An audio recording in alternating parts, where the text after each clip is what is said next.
সাজুগুজু চলছে, বুঝতে পারছো কিসের জন্য? আশা করি ঠিক বুঝতে পারছো। তোমরা বুঝবে না তো কে বুঝবে? তো আমি আমার প্রি ওয়েডিং ডে 2 এর জন্য সাজুগুজু করছি। তারাও দেখে নাও, আর ভাল লাগছে কিনা কমেন্ট সেকশনে কিন্তু জানাবে। লাল লাল শাড়ি পরেছি, কেমন লাগছে বলো কিন্তু। ফাইনালি আমি রেডি আমার প্রি ওয়েডিং ডে 2 এর জন্য। এই শাড়িটা পরার কথা ছিল না, বাট কি করব, যেহেতু আগের দিন প্রি ওয়েডিংটা কমপ্লিট হয়নি, তার জন্য আমি ভাবলাম আরেকটা শাড়ি পরে নেওয়া যাক, কারণ একটু অন্যরকম লাগবে। সবসময় তো অন্য ড্রেস পরি, শাড়িটা তো খুব কমই পরা হয়, তার জন্য শাড়িটা পরছি। তোমরা বলো আমার ফুল লুকটা কেমন লাগছে। ফুল ভিডিওতে তো দেখতেই পাবে, আপাতত যতটা পারছি ততটা দেখাচ্ছি। আগের দিন বাড়ির থেকে সেজে এসেও আমি কল করতে পারিনি, আর আজকে এখানে সেজেও যেন আমি কল করতে পারছি না, মানে খুব হ্যাপাসাট লাগে। যাই হোক, এখন রেডি, ফাইনালি বেরিয়ে পড়বো। তো ঠিকঠাকই আছে মনে হচ্ছে। তোমরা কমেন্ট সেকশনে জানিও, নিজেটা না নিজে বোঝা যায় না। তা একবার দাঁড়াও, দূর থেকে তোমাদের একটু দেখানোর চেষ্টা করি।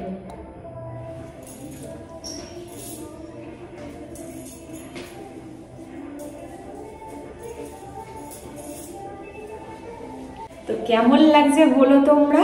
আমি এদিকে রেডি, আর ও গেছে আবার ওই বাড়ি জুতো আনতে। মানে সব জিনিস না, এই বাড়ি ওই বাড়ি ওই বাড়ি করে সব বাড়িতে কিছু কিছু কিছু কিছু করে রাখা। তো এখন আমি বেরিয়ে যাব। আজকেও 10টায় টাইম ছিল, কিন্তু বেরোতে বেরোতে 11টা বেরিয়ে যাচ্ছে। তো চলো দেখা যাক আজকের দিনটা কেমন ভাবে কাটাই, সবটা তোমাদের সাথে শেয়ার করব। তো চলো ভিডিওটা দেখতে একদম মিস করবে না কিন্তু। তো এখন আমরা সেজে গুজে বেরিয়ে পড়েছি, এখন জাস্ট বেরিয়েছি। আর আজকে রোদটা না খুব মিষ্টি, না বেশি ঠান্ডা লাগছে আর না অতিরিক্ত গরম, তার জন্য মনের সুখে চলে যাচ্ছি। আর দেখেছো কি ভালো লাগছে না রাস্তাটা, আর এত মিষ্টি বললাম না, রোদ উঠেছে, তার জন্য না আরো বিশেষ করে ভালো লাগছে। চলো এবার বলি আজকে আমরা কোথায় যাব। তো আজকে আমরা যাচ্ছি হচ্ছে হাওড়ার ওইদিকে। হাওড়ায় একটা ফুলের মার্কেট আছে জানো, আমি ওইখানেই যাচ্ছি। আগে আমি কোনোদিনও সেখানে যাইনি, আজকে ফার্স্ট টাইমে যাবা। তো বলতে বলতে চলে এলাম ভিক্টোরিয়ার কাছে। দাঁড়াও ভিক্টোরিয়াতে আসবো, কিন্তু ওটা সেকেন্ড পার্টে। আগে ভাবলাম হাওড়ার ওখানে ফুলের মার্কেটে সব ফটোশ্যুট করে নিই, কিন্তু আরেকটু সকালবেলায় গেলে ভালো হতো। এখন কি হবে ভগবান জানে। তো এখন আমরা হাওড়ার ওখানে চলেই এসেছি। আর এখানে আমি ওকে বলছিলাম দাঁড়াও একটু ছবি তুলে নিই, একটু ভিডিও করে নিই। আর ও পরেছিল সাদা, আমি পরেছিলাম লাল। তো আজকে লাল সাদার কম্বিনেশনে আমরা ড্রেস আপ করেছিলাম। আর তারপর এখানে ক্যামেরাম্যান দাদা পুরো ক্যামেরাটাকে সেট আপ করছে। কারণ জানো, এই যে ক্যামেরাটা যেটা সেট আপ করছে, এটা মানে পুরো পার্টিকুলারলি ফোনের সাথে মিলিয়ে সেট আপ করতে হয় সেটিংসটা। আর যদি ঠিক না হয় তাহলে এটা রোটেট হবে না, মানে পুরো 360 ডিগ্রিতে এটা রোটেট হয়। তো রোটেট হবে না, তার জন্য উনি একদম প্রাণপণে চেষ্টা করছে। কারণ এই ক্যামেরাটা সেট আপ করতে নাকি পুরো একদম সমান জায়গা লাগে, একটু 19-20 হলে এটা 360তে রোটেট হবে না। কত ডিফিকাল্ট ব্যাপার না। আমরা তো ভাবতাম ফটো তোলা বোধহয় মোটামুটি সহজ, কিন্তু না, মোটেও না, সব প্রফেশনালি খুবই কষ্টেরই হয়। তারপরে বলতে বলতে ঢুকে পড়লাম আমরা ফুলের মার্কেটে। এবার আমি আগে কোনোদিনও আসিনি বলে সত্যি বলছি আমি অবাক হয়ে যাচ্ছি যে এত সুন্দর সুন্দর ফুল। আমি ভাবতাম কি পাবে, হয়তো রেগুলার ইউজের ফুলগুলোই বোধহয় বেশি পাওয়া যায়, এখান থেকে লোকেরা নিয়ে আমাদের বাজারে গিয়ে বিক্রি করে। কিন্তু না, এখানে এত এক্সপেন্সিভ ফুলও আছে, মানে যেগুলো আমাদের ওখানে দেখাই যায় না। এই মার্কেটটা আসলে তুমি লিলি বলো, ডালিয়া বলো, অর্কিড বলো, কত সুন্দর ফুল। আর এই গোলাপগুলো দেখলে তো তুমি এক ঝটকায় প্রেমে পড়ে যাবে। তো আমি জাস্ট দেখছি। আর ওই ফুলগুলো জানো, ছোটোবেলায় আমরা কি ফুল বলতাম, ওই লাল রঙের ময়ূর ফুল একটা কিছু একটা বলতাম, ওই ফুলগুলোও আছে। চলো দাদা কাছে গিয়ে দেখায়, কি মিষ্টি লাগছে বলো গোলাপগুলোকে। আমি তো দেখে জাস্ট অবাক যে এত সুন্দর, মানে আমি যত সুন্দর বলবো তত সুন্দর কম। আর এইখানে এগুলো ডালিয়া আছে, তারপরে লিলি আছে, প্রচুর ফুল আছে। আমি তো দেখছি আর তোমাদের জন্য একটু ভিডিও করে আনছি, তো তোমাদেরকেও দেখাতে পারি। কি মিষ্টি, আর এত রিজনেবল প্রাইস, তোমাদের বলার কথা না। এইগুলো এক একটা ফুল আমাদের ওখানে বোধহয় পার পিস বিক্রি হবে 100-150 টাকায়, এখানে তুমি পুরো বাঞ্চ পেয়ে যাবে ওই প্রাইসে, এত কম দাম। আর এগুলো দেখে তো মনে হচ্ছে আমার ফলস ফুল, কিন্তু না, এগুলো অরিজিনালি এত সুন্দর। তারপরে ওখান দিয়ে চলে আসলাম আমরা ঠিক হাওড়া ব্রিজের নিচটায়। এখানে এখন ফটোশ্যুট হবে, আগে এখানে হতো বাট এখানে না আজকাল খুব নোংরা হয়ে যাচ্ছে বলে মানে ফটোশ্যুটটা একটু কম হচ্ছে। তারপরে আমরা এই পাশটা না করে ওই ধারটায় গিয়ে করলাম।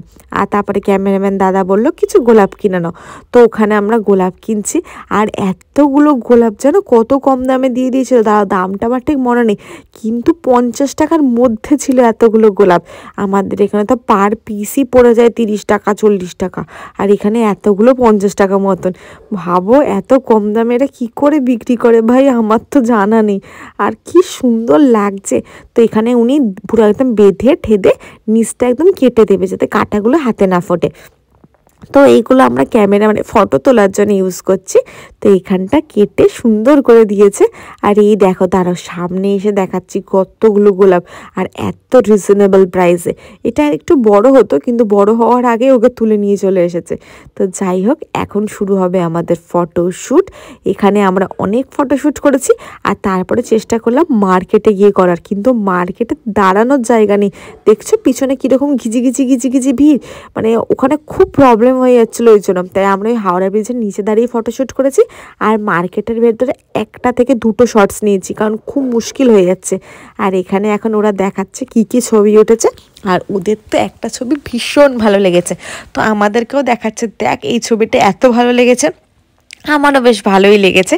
আর তারপরে তো বললাম এবার নাও ফুলগুলো আমাকে একটু দাও, একটু ভালোও করে দাও, একটু ভিডিও করি। তো ওখানেও ভাবছে হ্যাঁ এত রাস্তার মধ্যে এখন এসব করবে, তাই করলো যেমন বলছে আর কি। তারপর এখন আমরা সোজা চলে যাবো এখান থেকে, কারণ এখানে এর থেকে বেশি ভিড়ে না সম্ভব হচ্ছে না।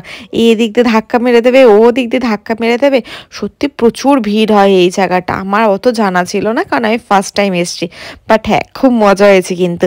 তারপর এখান থেকে সোজা চলে যাবো এখন ভিক্টোরিয়ার দিকে। এই ভিক্টোরিয়ায় মাঠটায় এখন আমরা ফটোশ্যুট করব। এখন আমি ড্রেস চেঞ্জ করে নিয়েছি, সেকেন্ড পার্ট শুরু হয়ে যাচ্ছে, চলো এনজয় করো।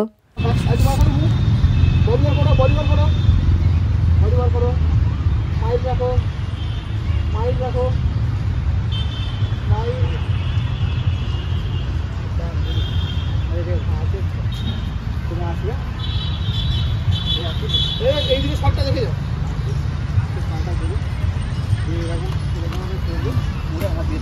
সূর্যের যে ভিউটা পড়ছে ওখান দিয়ে, হ্যাঁ দেখে শটটা দেখো না, তুমি তোমার ডিপি বানাতে পারবে। সূর্যের ভিউটা পড়ছে, এটা যাবে, এটাও ভালো।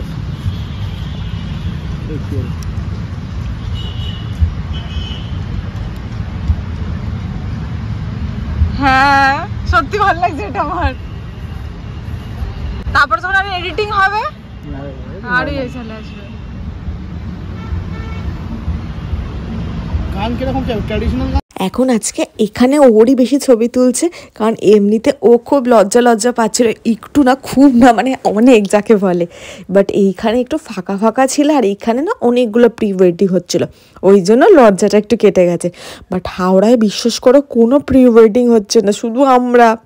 ওর কি আমার নিজেরই লজ্জা লাগছে, কিন্তু আমি কোনো দিকে তাকাইনি যে তাকালে আরও লজ্জা লাগবে, আমি একদম আমার কাছে ফোকাস করবো। তো এইখানে আমাদের ফটোশ্যুট কমপ্লিট, আর এখানে ওরা সব কিছু গুছিয়ে গাছিয়ে নিচ্ছে, আর আমি একবার দেখিয়ে নিচ্ছি।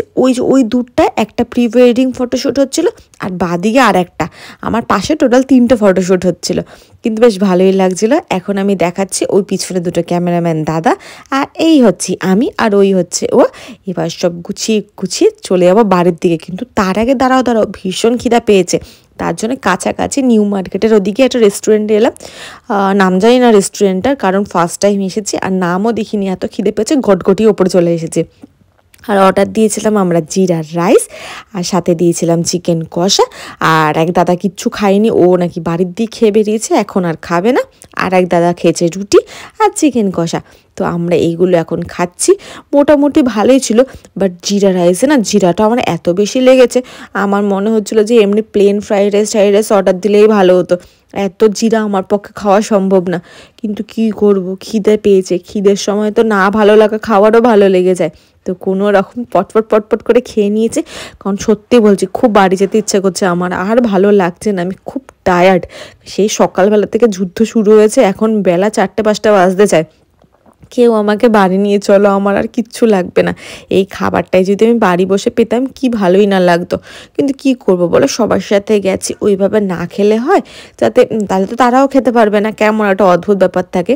ওই জন্য একটু কোনো রকম খেয়ে নিচ্ছি। আর এখন আমি খেয়ে সোজা বাড়ি যাবো, আর এই ভিডিওটা খুব তোমাদের সাথে তাড়াতাড়ি শেয়ার করছি। আর দাঁড়াও চলে যাবে না, এখনও কিন্তু বিয়ের অনেক ব্লগ আসা বাকি। আর এরপরে না 2-3টে দারুণ ইন্টারেস্টিং ভিডিও আসবে। যেমন এবার আমার ফাইনালি বেনারসি কেনা হয়ে গেছে, বেনারসির ভিডিওটা 2-1 দিনে আপলোড করে দেবো। আর একটা ইম্পর্টেন্ট ভিডিও আসবে, সেটা এখন না, বেরোলেই তোমরা জানতে পারবে। তো ভিডিওটা একদম স্কিপ না করে শেষ অবধি দেখো। আর দেখা হচ্ছে তোমাদের সাথে পরের ভিডিওতে। আর ভিডিওটা ভালো লাগলে কি করতে হবে তো জানোই, লাইক, শেয়ার অ্যান্ড সাবস্ক্রাইব। ততদিন সবাই সুস্থ থাকো, ভালো থাকো, আর আমার ভিডিও দেখতে থাকো। আজকে এত অবধি, দেখা হচ্ছে পরের ভিডিওতে। টাটা।